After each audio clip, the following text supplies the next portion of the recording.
విశాఖపట్నం పాత ఎయిర్పోర్ట్లో 300 మంది కాంట్రాక్ట్ ఎలక్ట్రికల్ కార్మికులు చేస్తున్న న్యాయ పోరాటానికి రాధారంగా రాయల్ అసోసియేషన్ రాష్ట్ర అధ్యక్షుడు గాదే బాలాజీ మద్దతుగా దీక్షలో పాల్గొన్నారు. కూటమి ఎమ్మెల్యేలు 48 గంటల్లోగా కార్మికులను కలిసి ఉద్యోగ భద్రత, బకాయి వేతనాల చెల్లింపు వంటి సమస్యలపై హామీ ఇవ్వాలని, లేని పక్షంలో ఎయిర్పోర్ట్ వద్ద భారీ వంటావార్పు నిరసన చేపడతామని డిమాండ్ చేశారు.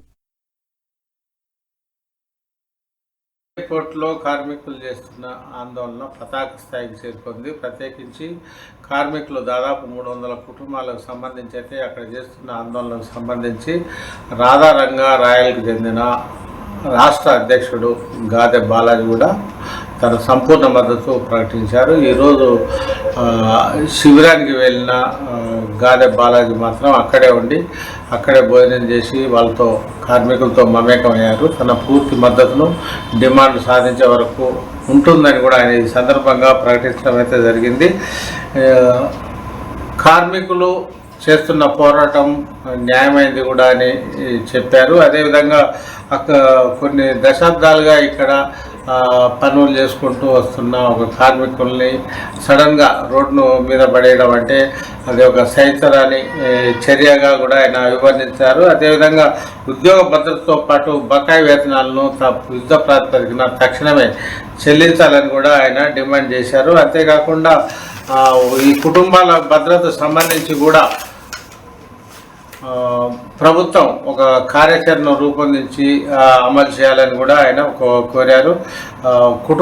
కార్మికుల కుటుంబాల భవిష్యత్తు కూడా ప్రభుత్వమే చూసుకోవాల్సిన అవసరం ఎంతైనా ఉందని ఆయన చెప్పారు. అదేవిధంగా ఇటు కార్మికులతో పాటు ఇటు ఎలక్ట్రికల్ కార్మికులు కూడా అక్కడ చేస్తున్న దీక్ష నేపథ్యంలో మరింతగా ఉధృతం చేస్తామనే రీతిలో గాదే బాలాజీ మాత్రం హెచ్చరించడం జరిగింది. అంతేకాకుండా రాధారంగా రాయల్ మిశ్రమండలి ఆధ్వర్యంలో ఇప్పటికే ఉద్యోగ భద్రత, బకాయి వేతనాలపై ప్రభుత్వంపై ఒత్తిడి చేస్తామని, ముఖ్యంగా కాంట్రాక్టు కార్మికులు అదేవిధంగా ఎలక్ట్రికల్ కార్మికులకు సంబంధించి న్యాయం చేయడంలో నిర్లక్ష్యం చేస్తే మాత్రం సహించేది లేదని గాదే బాలాజీ హెచ్చరించారు. అదేవిధంగా ఈ ప్రాంతానికి చెందిన ఎమ్మెల్యేలు కూడా ఈ కార్మికులకు సంబంధించి జోక్యం చేసుకుని వారి డిమాండ్లను కూటమి ప్రభుత్వంతో మాట్లాడి పరిష్కరించే విషయంలో కూడా చొరవ చూపాలని కూడా ప్రత్యేకించి డిమాండ్ చేయాలి. దీనికి సంబంధించి ఇప్పటికే కార్మికులు ఎమ్మెల్యేలకు కూడా 48 గంటల ఒక అల్టిమేటం అయితే ఇచ్చారు. ఈ లోపు కూడా ఎమ్మెల్యే నుంచి ఎలాంటి స్పందన రాకపోతే మాత్రం భారీగా వంటవార్పు వంటి ఇతర ఆందోళన కార్యక్రమాలను కూడా ఉధృతం చేయాలని అయితే సంకల్పించడం జరిగింది. ఈ సందర్భంగానే గాదే బాలాజీ మాట్లాడుతూ కార్మికుల పొట్ట కొట్టే ప్రభుత్వ తీరును మాత్రం తాము ఖచ్చితంగా వ్యతిరేకిస్తామని చెప్పారు. ఎన్నో ఏళ్ల పాటు కార్మికుల కష్టార్జితాన్ని వాడుకున్న వాళ్ళు సడన్గా వాళ్ళ బతుకుల్ని రోడ్డు పాలు చేస్తే మాత్రం రాధారంగా రాయల్ అధ్యక్షుడిగా తాము మాత్రం సహించే ప్రసక్తి లేదని కూడా హెచ్చరించడం జరిగింది. ఇప్పటికైనా బుద్ధి తెచ్చుకొని అటు ప్రజాప్రతినిధులు కూడా చొరవ చూపి కూడా ప్రభుత్వం మెడలు వంచి కార్మికులకైతే న్యాయం చేయాలని ఆయన ప్రత్యేకంగా నేడు ఇక్కడ డిమాండ్ చేయడం జరిగింది. ఈ రోజు వచ్చి 10 రోజుల నుంచి కూడా ఈ రోజు మీ తిండి తిప్పలు మానేసి ఇల్లు వాకులు వదిలేసి మేము ఈ రోజు 10 రోజుల నుంచి ఇక్కడ పడేడుస్తున్నాం.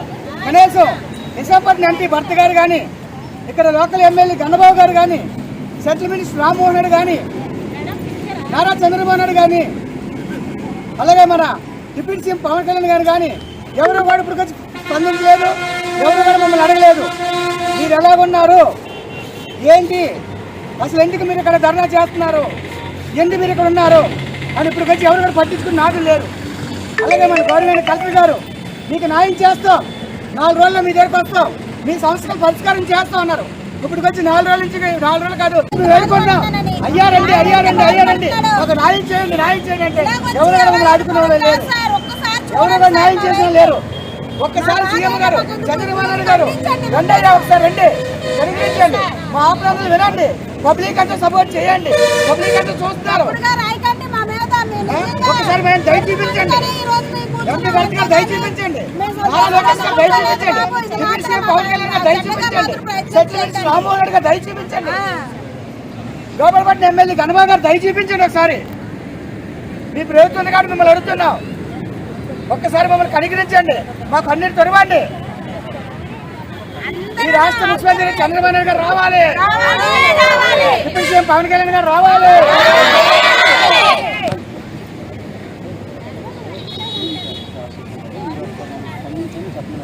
విశాఖ ప్రజలు ఒకసారి మమ్మల్ని స్పందించండి. మా సేవలంతా మర్చిపోయారా మీరు? ఎన్ని సేవలు చేశారు? రాత్రిగా పొగలనిగా ఇల్లు వాకులు వెలిసి ఇక్కడ సేవలు చేశావు. విశాఖ ప్రజలు చేసే సేవలు, ఎయిర్పోర్ట్ లో చేసే సేవలు ఈ రోజు ఎవరు కూడా గుర్తించలేదు. మమ్మల్ని చాలా అన్యాయంగా తోసివేశారు. ఆగస్టు 16 తారీఖు అర్ధరాత్రి నుంచి మాకు తిండి తిప్పలు లేకుండా రోడ్డు వెంట ఏడుస్తున్నాము. ఎంత కన్నీటి పడుతున్నామో మా కన్నీటి దేవుడు తెలియాలి, భగవంతుడు తెలియాలి. విశాఖపట్నం ఎయిర్పోర్ట్ లో ఈరోజు దుఃఖంగా ఏడుస్తున్నాము. భోగపూర్ ఎయిర్పోర్ట్ మీ సమ్మేళనం చేసుకుంటున్నారు.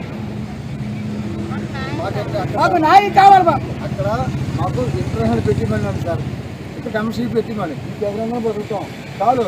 వాటి గింత అవుతాం బతికేస్తాము. పరిగెత్తి బిర్యానీ తినట్లేదు, ఇంట్లో గింత అవుతాం, మంచి అవుతాం. ఏమ్మా అంతే కదా, అంతవరకు మేము వెళ్ళలేము సార్, అంతవరకు మేము వెళ్ళలేము, అంతవరకు మేము వెళ్ళలేము. నాకు అర్థం కట్టుకుని ఇల్లు లేవు, రూములు లేవు, ఏమీ లేవు, ఏమీ లేవు. కనీసం ఇక్కడ ఏం జరుగుతుంది, కనీసం ఎవరు లేదు. అది మనం పెట్టండి. రాజకీయాలు వేరు, జనం వేరు. రాజకీయం కాదు ఇది, గడుపుపోతే ఇది రాజకీయం కాదు కదా. మీ సైకిల్ ఎక్కినప్పుడల్లా జనాలకి కడిగి అన్ని చేశారు కదా, వాళ్ళకి లక్షలు లేవా? చిరంజీవి గారికి అడిగాం, నాగార్జున గారు అందరికీ మేము మెసేజ్ ఇచ్చాము. ఏమైనా ఒకటే మీకు అందరికీ రూపాయి రాదని బయటపడిచేసింది. మేము అన్నా మేడం 15 రోజులు శాలరీ చేయండి, మేము ఇలాంటి ధర్నాలు చేయడం డ్యూటీ చేసుకోవాలి.